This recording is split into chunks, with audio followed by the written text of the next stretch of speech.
fragment will hit in less than 24 hours. I'm gonna get my family in a bunker. If you are hearing this broadcast, seek shelter John, go! immediately. Seek shelter immediately. Hang on, Nathan. মুভিটির শুরুতে আমরা একটি building দেখতে পাই, যেখানে আমরা জন নামের একজন ইঞ্জিনিয়ারকেও দেখতে পাই। তার ওয়াইফের নাম ছিল এলিসন, আর তাদের একটি ছেলে ছিল যার নাম ছিল নাতান, এবং তাদের ছেলেটি সুগারের রোগী ছিল, যে কারণে তাকে প্রতিদিন ঔষধ দিতে হতো। যাই হোক, কিছুদিন ধরেই জনের সাথে তার ওয়াইফের মানে এলিসনের সাথে ঝগড়া চলছিল কোনো একটা ব্যাপার নিয়ে। এরপর জন সিদ্ধান্ত নেয় সে তার ওয়াইফের সাথে ঝগড়া মিটিয়ে নেবে নাতানের জন্মদিনের আগেই, কারণ তাদের ছেলের এটা একদমই পছন্দের ছিল না। এরপর তারা সবাই নাতানের জন্মদিনের জন্য কেনাকাটার জন্য একটি মলে যায়, তবে সেই দিনটা একটু অন্য রকমের ছিল অন্য দিনের তুলনায়।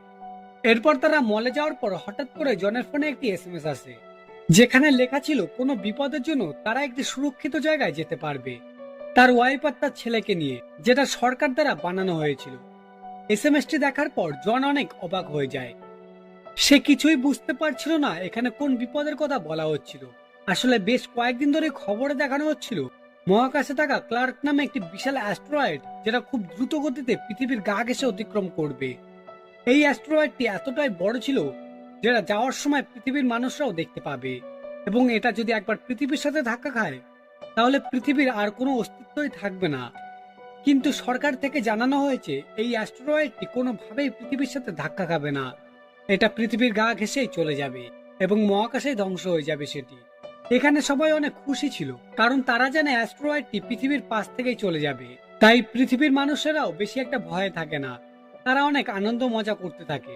অন্যদিকে জন বাড়িতে এসে এই ব্যাপারটা তার ওয়াইফকে জানায়। সে বলে সবাই যেমন ব্যাপারটা হালকার উপর দিয়ে নিচ্ছে, ব্যাপারটা কিন্তু ঠিক ততটাই কঠিন, কারণ সকাল থেকে আকাশের অবস্থা একদমই ভালো ঠেকছে না। ঠিক তখনই টিভিতে দেখানো হয় সেই অ্যাস্টেরয়েডের একটি বড় টুকরো এসে এই শহরের সমুদ্রে গিয়ে পড়বে। তারা সেই খবরটি দেখার সাথে সাথে তাদের ঘর কাঁপতে থাকে, যেমনটা ভূমিকম্প হলে কাঁপে ঠিক সেই রকমই ভাবে। এটা দেখার পর জন দৌড়ে বাইরে যায়, বাইরে কি হচ্ছে এটা দেখার জন্য। জন যখনই বাইরে যায় দেখার জন্য, তখনই সেই অ্যাস্টেরয়েডের টুকরোটি শহরের কোনো এক জায়গায় গিয়ে পড়ে, যার ফলে এত শক্তিশালী একটি কম্পনের সৃষ্টি হয়, যার ফলে জন ছিটকে গিয়ে মাটিতে পড়ে যায়। আর কম্পনের ফলে জনের বাড়ির জানালার কাজগুলি ভেঙে টুকরো টুকরো হয়ে যায়। এইসব হওয়ার পরেই সবাই অনেক ভয় পেয়ে যায়। অন্যদিকে টিভিতে দেখানো হয় সেই অ্যাস্টেরয়েডের টুকরোটি সমুদ্রে না পড়ে শহরের মাঝামাঝি গিয়ে পড়েছিল। অ্যাস্টেরয়েডটির আকার এতটাই বড় ছিল যেটা পড়ার ফলে শহরের একটা অংশ পুরোপুরিভাবেই ধ্বংস হয়ে গিয়েছিল। সেটি পড়ার ফলে সেখানে থাকা সকল প্রাণীরাও এক নিমেষেই পুরো ছাই হয়ে যায়। এরপর জনের ফোনে আবারও একটা এসএমএস আসে, এবং তার সাথে সাথে টিভিতেও দেখানো হয় যে যেখানে আছে তারা যেন একটি সুরক্ষিত জায়গা দেখে আশ্রয় নেয়। কিন্তু জনের ফোনের এসএমএসটি অন্যরকম ছিল। সেখানে জনকে বলা হয়েছিল সে যেন তাড়াতাড়ি জর্জিয়ার এয়ারপোর্টে চলে আসে, কিন্তু জনের বাড়িতে আসা কারোর ফোনে এরকম এসএমএস আসে না, তাই তারা সেখান থেকে চলে যায়। এরপর জন তার ওয়াইফ আর ছেলেকে নিয়ে তাড়াতাড়ি বেরিয়ে পড়ে জর্জিয়ার দিকে। এইদিকে পুরো আকাশ রক্তের মতো লাল হয়ে গেছে, দেখে মনে হচ্ছিল সেখানে যেন কেউ আগুন জ্বালিয়ে দিয়েছে। জন যাওয়ার সময় বাইরে তার এক প্রতিবেশী তার কাছে এসে তাদের মেয়েকে নিয়ে যেতে বলে তাদের সাথে করে, কিন্তু জনের কিছু করার ছিল না, তাই সে আর কোনো উপায় না পেয়ে সেখান থেকে চলে যায়। আর এটাই স্বাভাবিক ব্যাপার ছিল, যখন প্রশ্ন আসে নিজের পরিবারের প্রাণ বাঁচানোর, তখন সবাই নিজের নিজেরই কথা ভাবে। কিন্তু এখানে জনের প্রতিবেশীরা কোনো সুরক্ষিত জায়গায় যাচ্ছিল না। এটা কেন আমি বলছি, আসলে আমেরিকান সরকার সবাইকে সুরক্ষিত জায়গায় নিয়ে যাচ্ছিল না, তারা শুধু তাদেরকে সুরক্ষিত জায়গায় নিয়ে যাচ্ছিল যারা এই পৃথিবীতে কোনো না কোনো ভূমিকা পালন করছে, যেমন ডাক্তার, ইঞ্জিনিয়ার ইত্যাদি ইত্যাদি। জন যেহেতু একজন ইঞ্জিনিয়ার ছিল, তাই তাকেও পরিষেবা দেওয়া হচ্ছিল, কারণ পুরো শহর ধ্বংস হয়ে গেলে তারা যেন আবারও নতুন করে শহরটিকে তৈরি করতে পারে। এইদিকে দেখা যায় অ্যাস্টেরয়েড পড়ার খবর পাওয়ার পর পুরো শহরটিতে দাঙ্গা লেগে যায়, চারিদিকে সবাই লুটপাট করছিল। আর পরে আমরা জানতে পারি এই অ্যাস্টেরয়েডটি কয়েক হাজার টুকরোতে ভাগ হয়ে গিয়েছিল, এবং সেই টুকরোগুলি পৃথিবীর বুকেই ছড়িয়ে ছড়িয়ে পড়ছে। এরপর আরো জানা যায় আগামী 48 ঘন্টার মধ্যে পৃথিবীর বুকে এক বিশাল অ্যাস্টেরয়েড এসে পড়বে, যা পুরো পৃথিবীকে একেবারে ধ্বংস করে দেবে। এইদিকে জন কোনো মতে তাড়াতাড়ি সেই মিলিটারি এয়ারবেসে এসে পৌঁছায়। সেখানে আসার পর তারা দেখতে পায় সেখানে অনেক মানুষ ভিড় করে নিজেকে বাঁচানোর চেষ্টা করতে থাকে, কিন্তু মিলিটারি বাহিনীরা শুধুমাত্র বাছাই করা মানুষদের নিয়ে যাচ্ছিল শেল্টার পর্যন্ত। এয়ারপোর্টে আসার পর জনকে একটি আইডেন্টিটি ব্যান্ড দেওয়া হয়, ওয়াইফ এবং ছেলেকে যাতে তারা ব্যান্ড রেখে বুঝতে পারে। এরপর ব্যাগ চেক করার পর জন জানতে পারে সে তার ছেলের ঔষধ গাড়িতে রেখে চলে এসেছিল। এটা দেখার পর জন আবারও যায় তার ছেলের ঔষধ নিয়ে আসতে, কিন্তু অনেক মানুষের ভিড়ের জন্য জনের আসতে একটু দেরি হচ্ছিল। তবে জনের ওয়াইফ সেখানে থাকা আর্মি অফিসারদের কাছে গিয়ে বলে আমার ছেলে অসুস্থ, আমার হাজবেন্ড গেছে তার জন্য ওষুধ নিয়ে আসতে। কিন্তু আর্মিরা এটা শোনার পর তাকে বলে আমরা কোনো অসুস্থ মানুষদের সাথে করে নিয়ে যেতে পারবো না। এইদিকে জনও চলে এসেছিল তার ছেলের ঔষধ নিয়ে প্লেনের মধ্যে। সেখানে আসার পর সে তার ছেলে আর ওয়াইফকে খুঁজতে থাকে প্লেনের মধ্যে, কারণ জন যাওয়ার আগেই সে তার ওয়াইফকে বলে গেছিল সে যেন তার জন্য প্লেনের মধ্যেই অপেক্ষা করে। কিন্তু জন প্লেনের মধ্যে তাদের দুজনকে দেখতে পাচ্ছিল না। এবার কিছু সময় পর জন জানতে পারে প্লেনে করে তারা কোনো অসুস্থ মানুষদের নিয়ে যাবে না। জন এটা শোনার পর আর্মিদের কাছে অনুরোধ করতে থাকে তার ছেলেকে নিয়ে যাওয়ার জন্য, আর বলে আমার ওয়াইফ এবং আমার ছেলে নিচে আছে, প্লিজ আমাকে নিচে যেতে দাও তাদেরকে নিয়ে আসার জন্য। এরপর জনের কথা শোনার পর তারা যখন প্লেনের গেট খোলে তখন দেখা যায় বাইরে কিছু মানুষ হামলা করেছে, যে কারণে বাইরে থাকা সকল মানুষজন চারিদিকে ছোটাছুটি করতে থাকে। তারা হামলা এই কারণেই করেছিল সরকার থেকে শুধুমাত্র কিছু মানুষদের সুরক্ষা দেওয়া হচ্ছিল, তাই বাকি মানুষরাও রেগে গিয়েছিল সরকারের ওপর। এইদিকে গুলি লাগার ফলে একজন পুলিশ অফিসার নিচে পড়ে যায়। সে নিচে পড়ে যাওয়ার কারণে প্লেনের চারিপাশে তেল ছড়িয়ে পড়ে। এটা প্লেনের ভিতরে থাকা জন দেখে নেয় আর সবাইকে বাইরে আসতে বলে তাড়াতাড়ি। সবাই বাইরে আসার সাথে সাথেই সেখানে আগুন লেগে বিস্ফোরণ হয়ে যায়। এইদিকে জন বাইরে এসে সে তার গাড়ির কাছে চলে আসে। গাড়ির কাছে আসার পর সে একটি নোট দেখতে পায় যেটা তার ওয়াইফ তার জন্য রেখে দিয়ে চলে গেছিল। সেখানে লেখা ছিল তার ওয়াইফ তার ছেলেকে নিয়ে তার বাবার কাছে চলে গেছে। এইদিকে আমরা এলিসানকে দেখতে পাই যে তার ছেলেকে নিয়ে একটি ওষুধ দোকানের কাছে চলে এসেছিল তার জন্য ঔষধ নেওয়ার জন্য, কারণ তার ছেলের এখন ঔষধের দরকার ছিল। এরপর এলিসান সেখান থেকে বেরিয়ে একটি ফ্যামিলির কাছে সাহায্য চায়। সে বলে তারা যেন তার বাড়িতে তাকে পৌঁছে দেয়। এলিসানের কথা শোনার পর তারাও রাজি হয়ে যায় তাকে সাহায্য করার জন্য। কিন্তু গাড়িতে করে যাওয়ার সময় যখন সেই পরিবার জানতে পারে এলিসানও সেই মানুষদের মধ্যে পড়েছে যাদেরকে সরকার থেকে সুরক্ষিত জায়গায় নিয়ে যাওয়া হচ্ছিল, এটা শোনার পর তারা দুজন অনেক বেশি রেগে যায় আর তারা এলিসানকে জোর করে গাড়ি থেকে নামিয়ে দেয়, কারণ তাদেরকে সরকার থেকে কোনো সুরক্ষা দেওয়া হচ্ছিল না। তাই সকল মানুষেরা সরকারের উপর অনেক রেগে গিয়েছিল। তবে এখানে তারা এলিসানকে গাড়ি থেকে বাইরে বের করে দেওয়ার সময় তারা এলিসানের হাতে থাকা সেই আইডেন্টিটি ব্যান্ড এবং তার ছেলেকে নিয়ে তারা এয়ারপোর্টের দিকে চলে যায়। আর সেখানে যাওয়ার পর তারা সেই ব্যান্ড দেখিয়ে আর্মিদের বলে আমরা সেই মানুষদের পক্ষে পড়ি যাদের সরকার থেকে সুরক্ষা দেওয়া হচ্ছিল। কিন্তু সেখানে জনের ছেলে আর্মিদের কাছে সব সত্যি কথা বলে দেয়। তখন আর্মিরা তাদের সব চালাকি বুঝতে পেরে যায় এবং তারা জনের ছেলেকে নিয়ে নেয় তাদের কাছ থেকে। এইদিকে এলিসান ছেলেকে হারিয়ে রাস্তায় রাস্তায় ঘুরতে থাকে এবং সে আর কোনো উপায় না পেয়ে সবশেষে একটি গাড়িতে আবারও লিফট নিয়ে এয়ারপোর্ট পর্যন্ত পৌঁছায়। সেখানে যাওয়ার পর এলিসান একজন পুলিশ অফিসারকে সবকিছু জানায়। তখন সেই পুলিশ অফিসার তাকে ক্যাম্পে গিয়ে খোঁজ করতে বলে, কারণ সকল হারিয়ে যাওয়া মানুষদের ক্যাম্পে রাখা হচ্ছিল। এটা শোনার পরে এলিসান আর একটুকু দেরি না করে তাড়াতাড়ি ক্যাম্পের দিকে দৌড়ে যায় এবং চারিদিকে সে তার ছেলেকে খুঁজতে থাকে, কিন্তু সে কোথাও তার ছেলেকে খুঁজে পায় না। এরপর একজন লোককে সে জিজ্ঞাসা করতে সেই লোকটি এলিসানকে বাচ্চাদের ক্যাম্পে নিয়ে যায়। সেখানে যাওয়ার পরে এলিসান তার ছেলেকে খুঁজে পায়। সে তার ছেলেকে খুঁজে পেয়ে অনেক খুশি হয়ে যায়।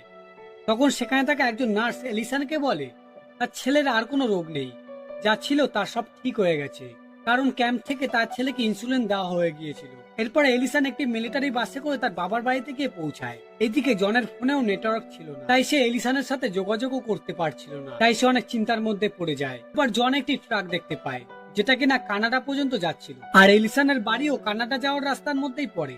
তাই জন আর কোনো দেরি না করে তাড়াতাড়ি ট্রাকের উপর বসে পড়ে। ট্রাকে করে যাওয়ার সময় জনের সাথে একটি ছেলের দেখা হয় যারা কিনা কয়েকজন বন্ধু মিলে নিজস্ব প্লেন নিয়ে সুরক্ষিত জায়গায় যাওয়ার প্ল্যান করছে। সে জনকেও বলেছিল তাদের সাথে করে যাওয়ার জন্য, কিন্তু জন তাদের কথায় রাজি হয় না, কারণ জন তার ওয়াইফ আর ছেলেকে ছেড়ে কোথাও যেতে চাইছিল না। এরপর সেখানে থাকা আরেকজন জনের কাছে থাকা সেই ব্যান্ডটি দেখে নেয়। সে ব্যান্ডটি দেখার পর জনের কাছে যাইতে থাকে সেই ব্যান্ডটি, কিন্তু জন সেটা দিতে রাজি ছিল না। তাই সেই লোকটি অনেক রেগে যায় আর দুজনের মধ্যে একসময় অনেক মারামারি শুরু হয়ে যায়।